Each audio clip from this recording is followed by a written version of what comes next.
एक बार बद्रीनाथपुरी बद्रिकाश्रम में चारों कुमार सनत सनंदन सनातन सनत कुमार विचरण कर रहे थे। इतने में सामने नारद जी को देखा तो चौंक गए। नारद जी का मुंह लटका हुआ है, चेहरा एकदम मलिन।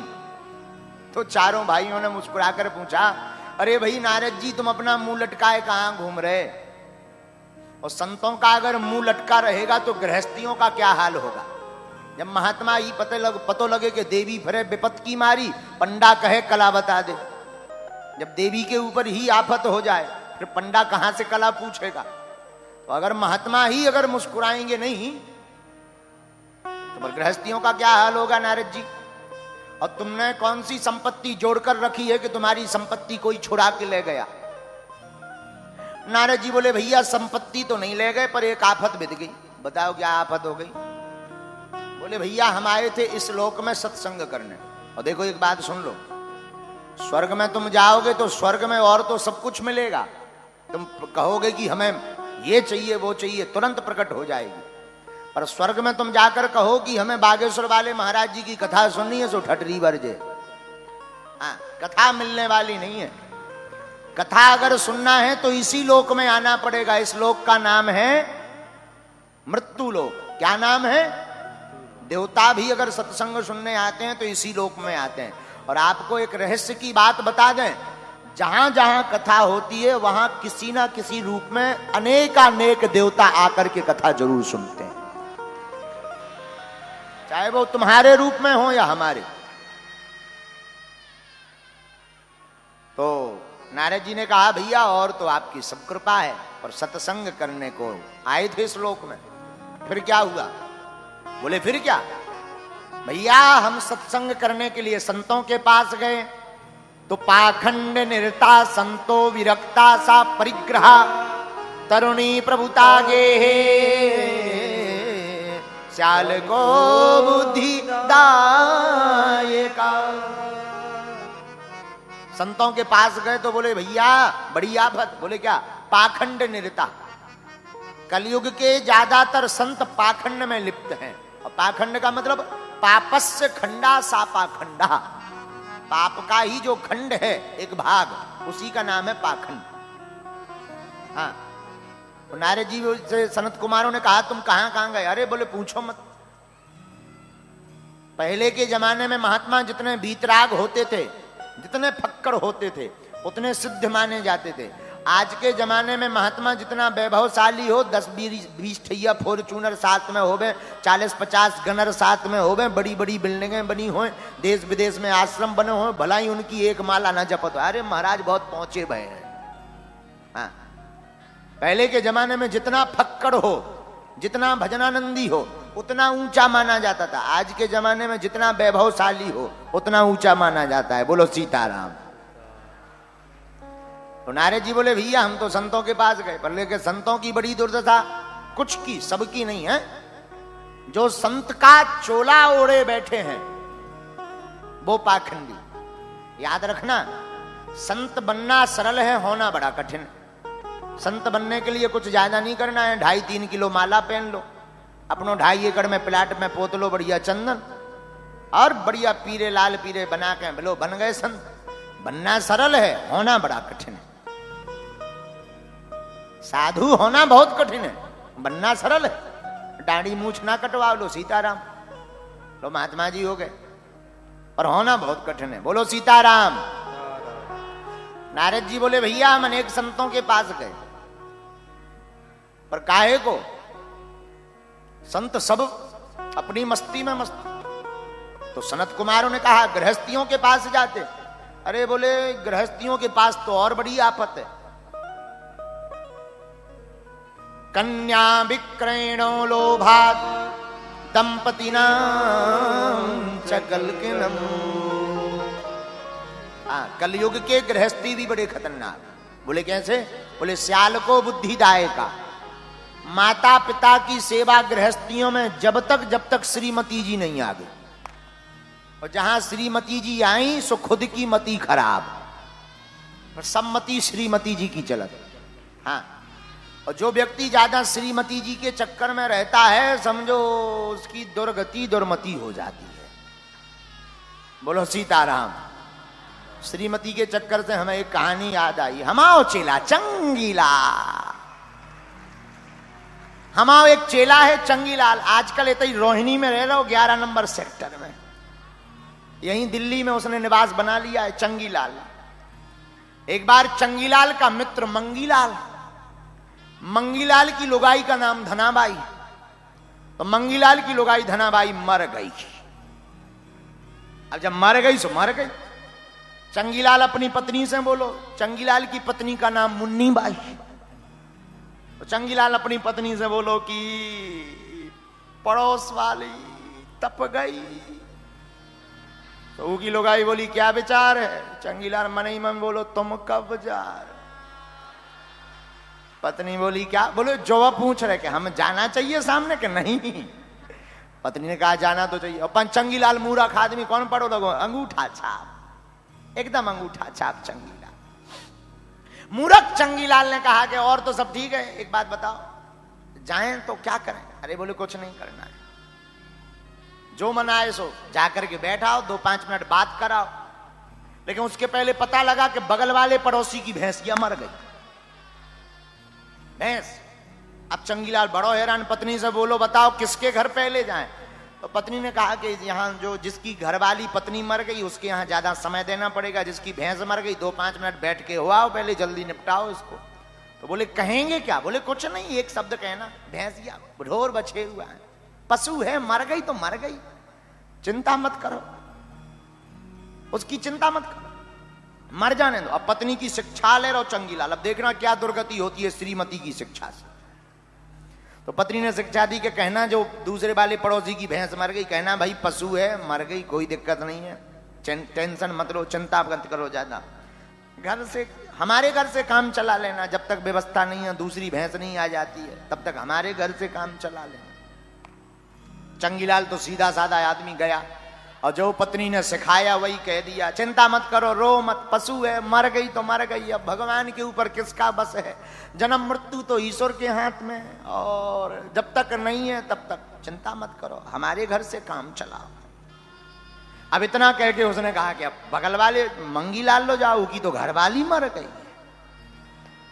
तो पत्नी भी मुन्नी बाई भी आ गई बैठने के लिए, रोना गाना मचाता, सब गांव के लोग शमशान की तैयारी कर रहे थे। चंगीलाल तो बुद्धिहीन आदमी, कौन पढ़ो लिखो, सो जो उसने बगल में कही वही रिपीट करने का विचार किया। हाँ, विवेक लगाया ही नहीं। और श्रीमती जी की प्रेरणा, हम कह रहे हैं कि लुगाई के चक्कर में जो लुगाई ने कहा वही उसने यहां दोहरा दिया। बोले भाई मंगीलाल रो मत, चिंता मत करो, पशु है, मर गई सो। अब मित्र को दिमाग खराब, एक तो हमारी लुगाई मर गई, ऊपर से जो पशु बना रहा हूं, तो जौन रोबो गाबो हो तो वो उन्हें बंद कर दो कि पहले इनसे निपट रही है। लेकिन चंगीलाल रुकने वाला कहां है आदमी, लुगाई का सिखाया हुआ घर से चला था। बोले मंगीलाल मर गई सो मर गई, ढोर है, भगवान का बस थोड़ी है, जो है सो हो गया, चिंता मत करो। और ये बोला, पत्नी सुन रही थी, इसकी मुन्नी बाई भी आई थी साथ में। बोले ये तो बहुत बुद्धिहीन है, जो हमने बोला वही बोल रहे, लेकिन हमने तो बोला था बगल वाली भैंस के लिए, ये लोग आई से कंपैरिजन कर रहे। अब दिमाग खराब, लेकिन ये भी इतना बुद्धिहीन कि इसने 1 मिनट भी नहीं सोचा। बोले मर गई सो मर गई, ढोर है, पशु है, नो प्रॉब्लम, तुम चिंता मत करो, भगवान के ऊपर किसका बस है, ये भगवान की लीला है, जब तक नई व्यवस्था हो रही तब तक हमारे घर से। मुन्नी बाई ने 6 हाथ को ढूंढो लट, चंगीलाल आगे आगे, मुन्नी बाई पाछे पाछे। चंगीलाल बोलो हो का गो? बोलो नक्कटा ठटरी के बरे तो ज्ञान दो, सो दुर्दशा करवा रो। चंगीलाल बोलो वाह, जो तुमने कहा वही तो कह रहे। बोले हमने तो भैंस के लिए बताया था, हमें क्या पता स्पेशल दूसरी जगह के लिए लेक्चर दूसरे बता देते हैं।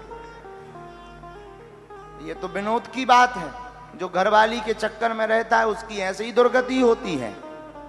हम नहीं कह रहे, भागवत कह रही है, कन्या विक्रयणो लोभात दंपतिनाम च कलकनम। नारद जी बोले भैया गृहस्थियों के घर में तो और बड़ी दुर्गति। माता पिता की सेवा जब तक श्रीमती जी नहीं आ, और जहां श्रीमती जी आई सोई मताई बाप की खाट या तो खेत में या किसी वृद्धाश्रम में। भैया हम सत्संग करने गए गृहस्थियों के घर। अरे गृहस्थियों का हाल तो और बेकार। बोले क्या? स्याल को बुद्धिदायका। स्याल को माने होता है साला। और गृहस्थियों में सबसे पहले माता पिता से, बच्चा का जब विवाह नहीं होता तो माता पिता से पूछता पिताजी गाड़ी ले लें, मकान ले लें, कौन सा ले में। और जहां ब्याह हुआ तो माता पिता का पत्ता साफ, फिर स्पेशल फोन ससुराल में साले साहब को लगाया जाता है। हेलो साले साहब गाड़ी लेनी है, रेड लेबे के ब्लैक? ठटरी के बरे मताई बाप घरे बैठे, उनको छोड़ करके तू साले साहब को। और वृंदावन में एक कहावत है, दीवाल बिगाड़ो आरो, घर द्वार बिगाड़े सारो। हाँ। बोलो सीताराम। इसका मतलब ये नहीं हम भी किसी के साले साहब हैं, ये सबको सूत्र है ये, लेकिन हाँ वो तो सूत्र सबको है।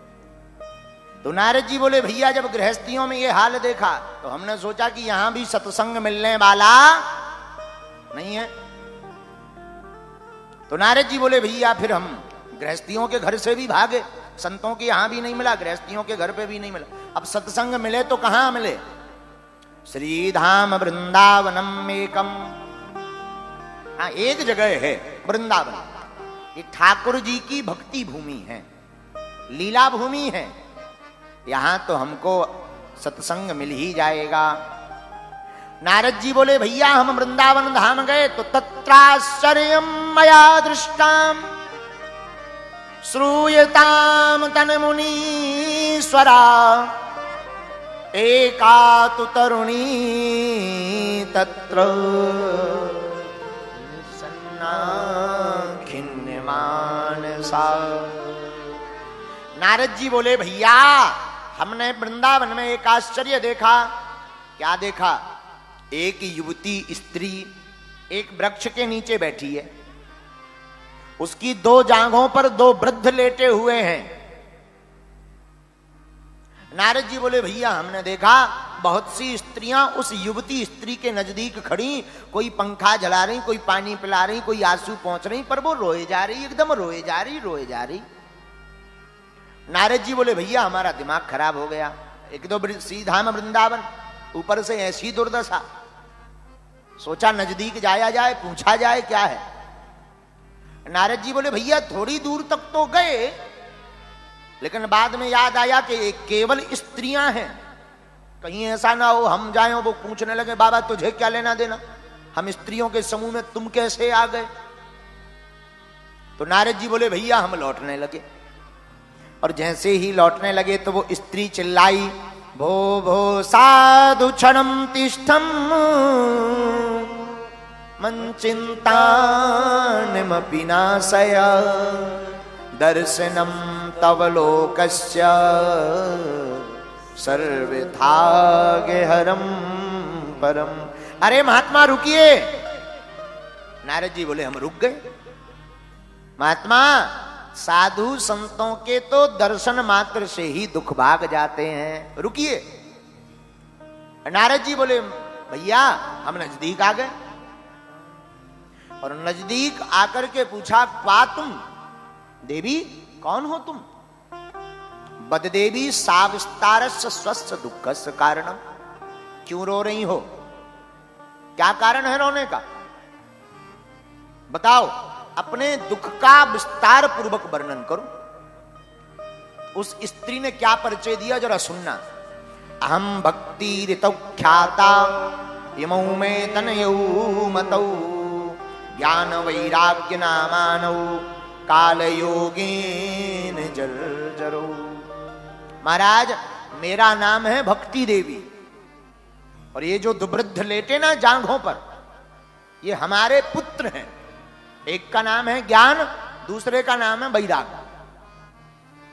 अब विचित्रता देखना, मां जवान है, बेटा बूढ़े हैं। आखिर देवी ये उपद्रव कैसे हुआ? बोले महाराज ये कलयुग का प्रभाव है।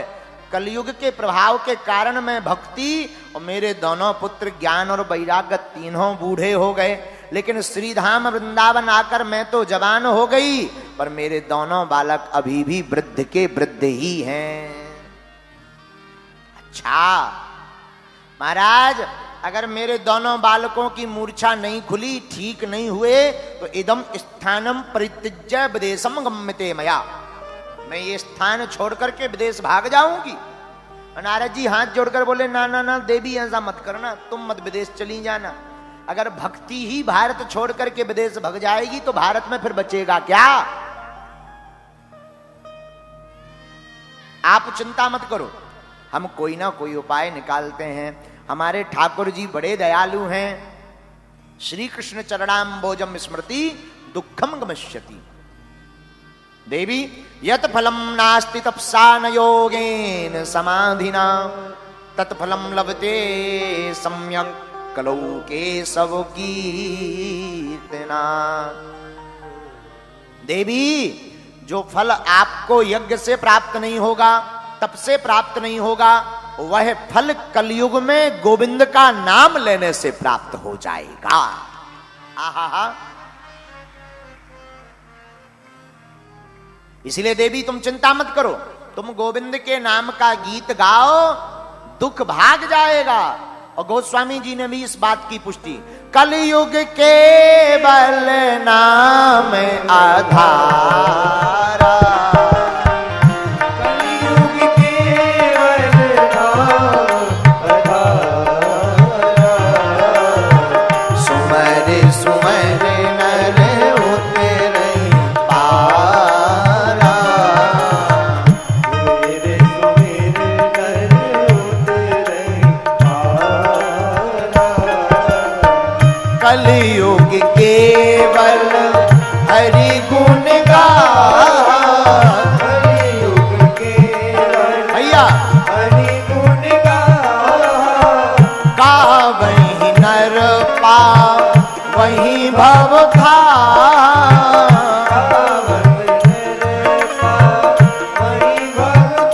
बोलो श्री राम जय राम, श्री राम जय राम, जय जय राम, श्री राम जय राम, जय राम, श्री राम जय राम, जय राम।